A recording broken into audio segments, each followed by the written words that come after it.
teman-teman Selima di seluruh Nusantara. Bagaimana kabar kalian? Sudah siap belajar semuanya? Pagi ini Kak Lisa sedang menanam pohon agar udara di lingkungan sekitar sini menjadi lebih asri. Kalian pasti tahu kan apa manfaat dari menanam pohon? Menanam pohon adalah bagian dari melestarikan lingkungan.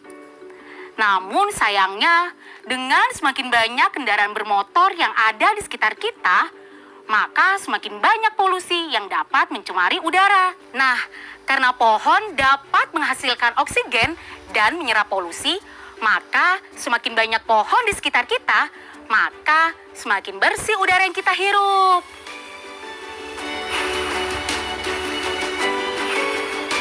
Maka dari itu, coba kamu perhatikan. Bernafas di sekitar pohon pasti terasa sangat sejuk kan? Lalu, selain untuk bernafas, apalagi ya manfaat dari pepohonan atau tumbuh-tumbuhan yang ada di sekitar kita? Untuk mengetahui jawabannya, Kak Lisa akan mengajak kalian semua untuk membaca cerita seru yang satu ini. Teman-teman, tapi jangan lupa juga, walau kita masih harus terus belajar di rumah, kita juga harus tetap menerapkan protokol kesehatan seperti mencuci tangan, memakai masker, dan menjaga jarak agar kita semua terhindar dari bahaya COVID-19. Ayo membaca. Liburan Istimewa Arai, karya Soba Dewe Cugani dan Ratna Kusuma Halim, dari penerbit Du Anyam. Arai dan Rumbun bersahabat sejak kecil. Bagi Arai, bermain bersama Rumbun selalu seru. Apalagi sekarang liburan sekolah. Arai bisa bermain sepuasnya. Namun hari itu ketika Arai ke rumah Rumbun, Rumbun ternyata sakit. Kata dokter, ia harus banyak beristirahat. Hah, liburan tanpa sahabatku. Arai tersentak. Ia mencoba bermain bersama teman-teman lainnya. Namun, ia merasa cepat bosan. Bermain sendiri juga tidak asik. Apa ada kegiatan seru di balai desa? Seperti ketika ada acara dongeng kakak-kakak dari kota. Tadi ibu bilang ibu mau ke sana hari ini. Arai mau lihat ke sana. Wah, ramai sekali di balai desa. Ada teman-teman Arai. Namun ternyata tak ada dongeng. Ibu Arai sedang mengajari mereka menganyam purun. Melihat Arai, ibu memanggilnya. Arai, mau ikut belajar bersama-sama? Arai menggeleng. Itu sih Arai sudah tahu. Setiap hari juga Arai melihat ibu menganyam purun. Tawa canda mereka terdengar riang. Arai mengamati dari jauh. Sebuah ide pun muncul. Arai akan membuat anyaman untuk Rumbun secara diam-diam. Keesokan hari, seperti biasanya, ketika persediaan purun mulai menipis, ibu-ibu berangkat mengumpulkan purun. Kali ini, Arai ikut bersama ibu. Dalam perjalanan, ibu-ibu mengeluhkan betapa sulitnya mencari purun. Sejak lahan gambut dijadikan perkebunan, makin susah dan jauh kita mencari. Keluh ibu. Belum lagi hutan jadi mudah terbakar. Bu, kata nenek Rumbun, dulu banyak orang utan dan rusa di hutan. Seru Arai. Betul Arai.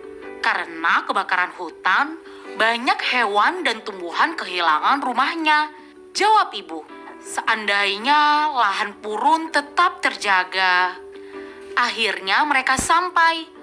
Arai masih memikirkan kata-kata ibunya. Ia mengamati ibu-ibu mencabut purun secukupnya, lalu mereka pun pulang. Arai membantu ibu menjemur purun yang kini terlihat istimewa baginya. Setelah 4 hari dijemur, purun lalu dipipihkan. Arai makin tidak sabar, ingin segera membuat anyaman untuk Rumbun. Akhirnya, Purun siap untuk dianyam. Dengan semangat, Arai mengambil segenggam. "Arai, mau ikut belajar menganyam di balai desa?" tanya ibu keheranan. "Aku mau coba sendiri dulu, Bu," jawab Arai. Setelah ibu berangkat, Arai segera menganyam. Ia mencoba mengingat cara ibu menganyam. Pola silang, ke atas lalu ke bawah, ke atas lagi lalu ke bawah. Salah. Biar cantik, anyaman harus rapat. Ia ulangi lagi, dan lagi, dan lagi. Sampai akhirnya Arai puas dengan hasilnya. Saatnya mengunjungi Rumbun. "Rumbun!" teriak Arai. "Ini hadiah untukmu. Aku buat sendiri loh." "Wah, terima kasih Arai," ucap Rumbun. "Hebat kamu bisa menganyam purun. Purunnya tuh diambil dari lahan gambut, rumah orang utan, rumah hewan dan tumbuhan lainnya. Waktu itu aku ikut ibu ke sana," ujar Arai. "Oh, begitu ya," jawab Rumbun menggeser topinya sedikit ke kiri, lalu sedikit ke kanan. Namun topi itu tetap tidak muat. "Aduh, maaf ya Rumbun," kata Arai kecewa. "Tidak apa Arai, aku tetap bisa menggunakannya," jawab Rumbun dengan ceria. "Menganyam itu susah nggak Arai?" "Tidak susah. Kamu mau belajar menganyam?" Arai jadi semangat. "Mau, aku sudah sembuh kok. Aku mau buat keranjang untuk tempat mainanku," jawab Rumbun. "Hore, kita nanti belajar menganyam bersama ya. Aku mau bilang ibu sekarang." "Dah Rumbun." Arai bergegas pulang. Senyum menghiasi wajah Arai sepanjang jalan. Terbayang mengisi sisa liburan dengan menyisir gambut, berburu purun, dan menganyam bersama Rumbun. Pasti seru. Liburan istimewa Arai ditulis oleh Soba Dewe Cugani, diilustrasi oleh Ratna Kusuma Halim, dan diterbitkan oleh PT Karya Duanyam untuk keperluan edukasi. Tahukah kalian kalau daerah Kalimantan Selatan adalah sebuah daerah dataran rendah berair? Lahan berair ini disebut juga sebagai lahan gambut. Gambut terbentuk dari timbunan materi organik yang terbuat dari sisa pohon, tanaman, dan jasad hewan yang membusuk. Tahukah kalian apa manfaat lahan gambut? Lahan gambut merupakan tangki cadangan air alam yang juga bisa mencegah banjir dan kebakaran. Habitat lahan gambut menjadi rumah untuk aneka tumbuhan, burung, dan serangga. Dan yang paling penting, bisa jadi perangkap CO2 alami sehingga kualitas udara tetap terjaga. Jika lahan gambut rusak, maka keanekaragaman flora dan fauna bisa menghilang. Lahan gambut yang terbakar bisa mengakibatkan emisi karbon yang berakibat pada perubahan iklim global. Selain itu, akan terjadi penurunan kualitas dan air. Ngeri ya, apa sajakah hewan dan tanaman yang terancam punah jika lahan gambut rusak? Pertama, ada ikan terkecil sedunia yang disebut Pedokipris progenetica. Lalu, buaya sepit atau senyulong. Ada juga kayu ramin serta si kecil bersuara besar, yaitu burung enggang kelihingan. Sekarang Kak Lisa mau temuin Friends dulu. Kalian jangan lupa siapkan buku dan alat tulis kalian ya. Karena setelah ini kita akan main hitung-hitungan.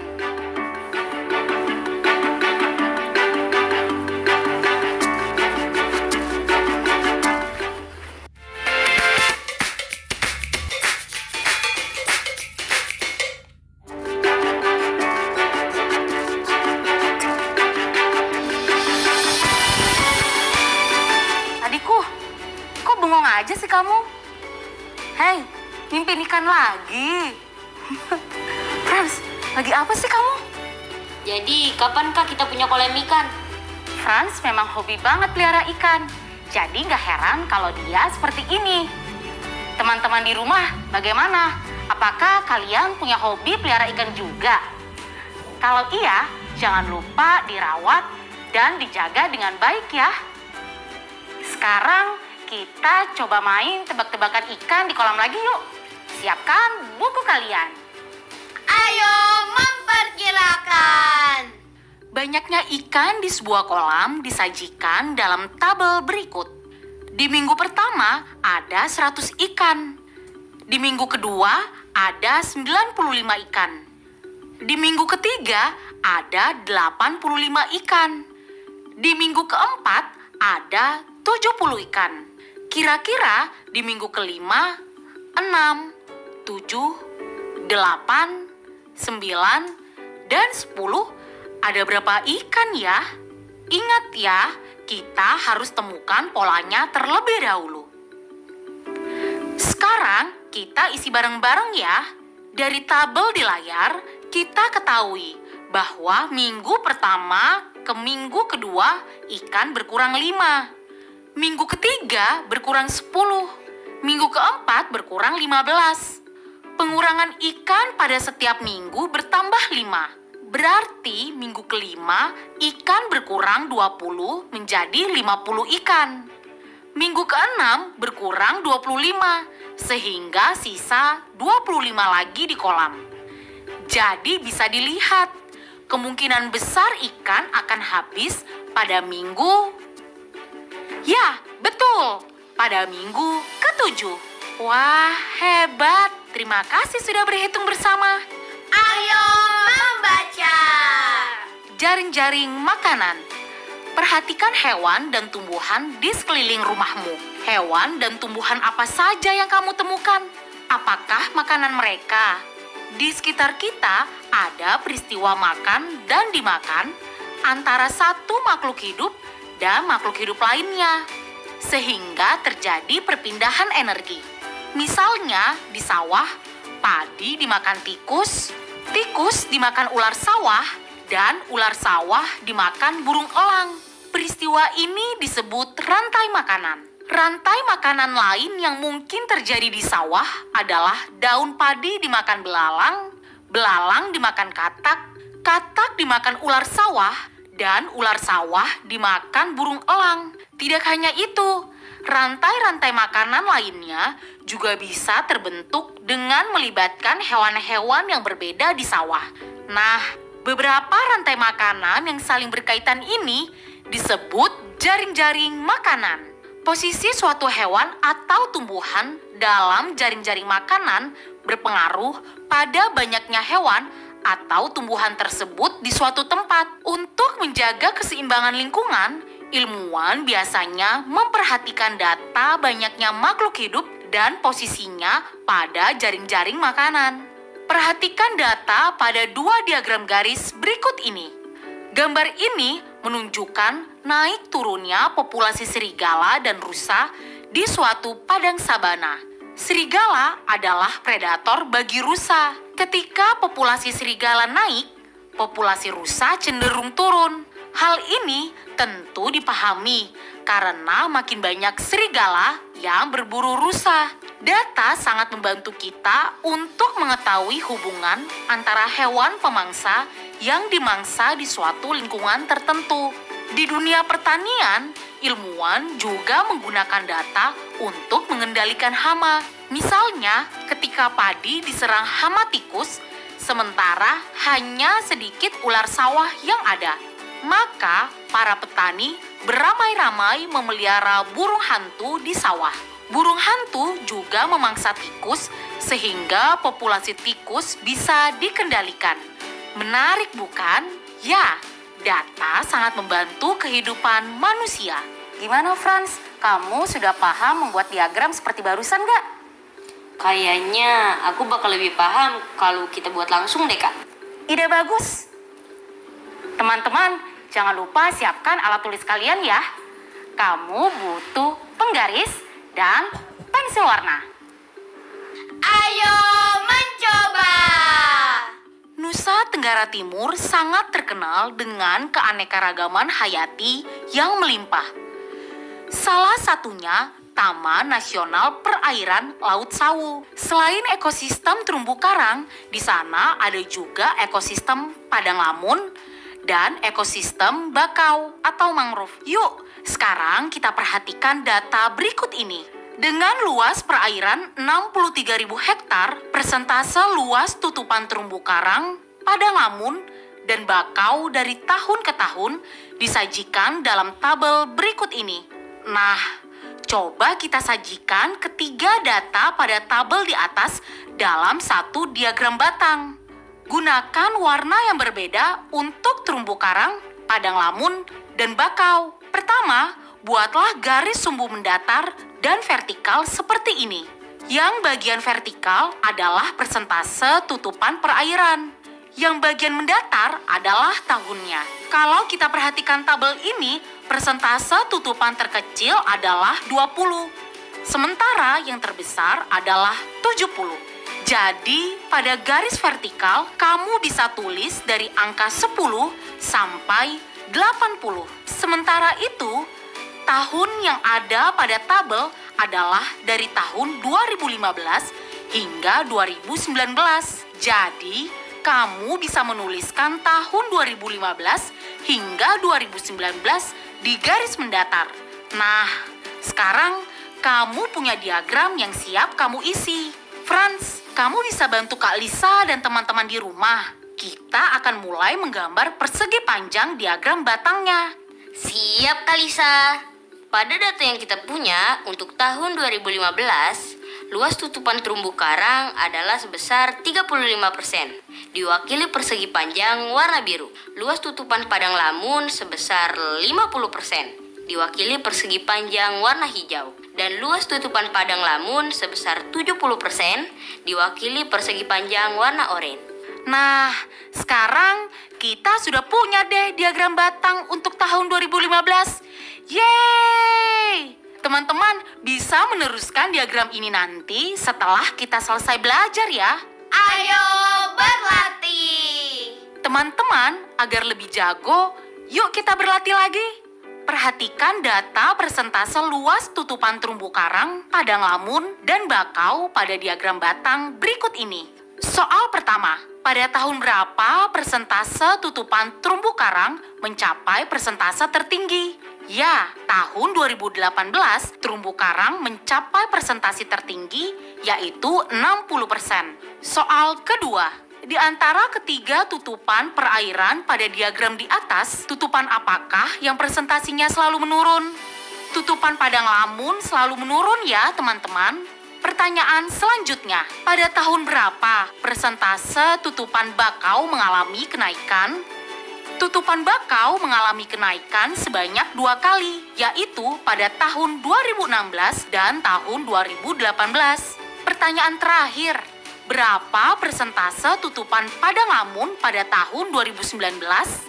Ya, tutupan padang lamun pada tahun 2019 mencapai 30%. Proyek kreatif minggu ini.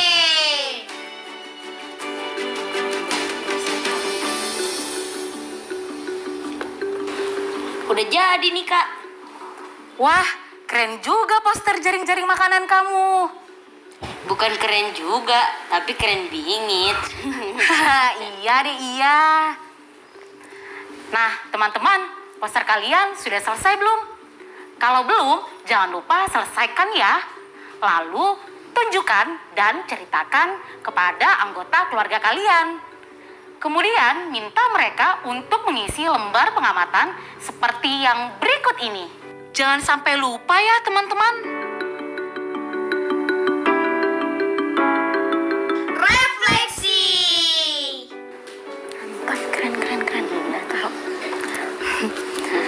Memang berbakat kamu, Franz. Kamu memang paling jago membuat poster jaring-jaring makanan. Nanti kalau Mama dan Papa pulang, Kalisa tinggal tanya ke mereka bagaimana tanggapan mereka tentang poster jaring-jaring makanan kamu. Jadi hari ini pembelajaran kita selesai. Teman-teman, coba yuk kita ingat lagi apa yang sudah kita pelajari hari ini. Pertama, kita sudah membaca kisah liburan istimewa Arai yang berlatar belakang daerah Kalimantan Selatan. Lewat cerita ini, kita jadi tahu tentang lahan gambut, manfaatnya, serta dampaknya ketika lahan gambut rusak. Kita juga belajar tentang hewan dan tanaman apa saja yang terancam punah kalau lahan gambut rusak. Kita juga belajar tentang rantai makanan serta jaring-jaring makanan di ekosistem sawah dan sabana atau padang rumput. Lalu kita belajar lagi memahami diagram garis. Bukan cuma itu, kita juga belajar membuat diagram batang. Bagaimana perasaan kalian teman-teman setelah belajar tadi? Apakah kalian senang? Bingung? Atau sedih? Yah, jangan sedih ya teman-teman, karena kita masih bisa belajar bersama nanti.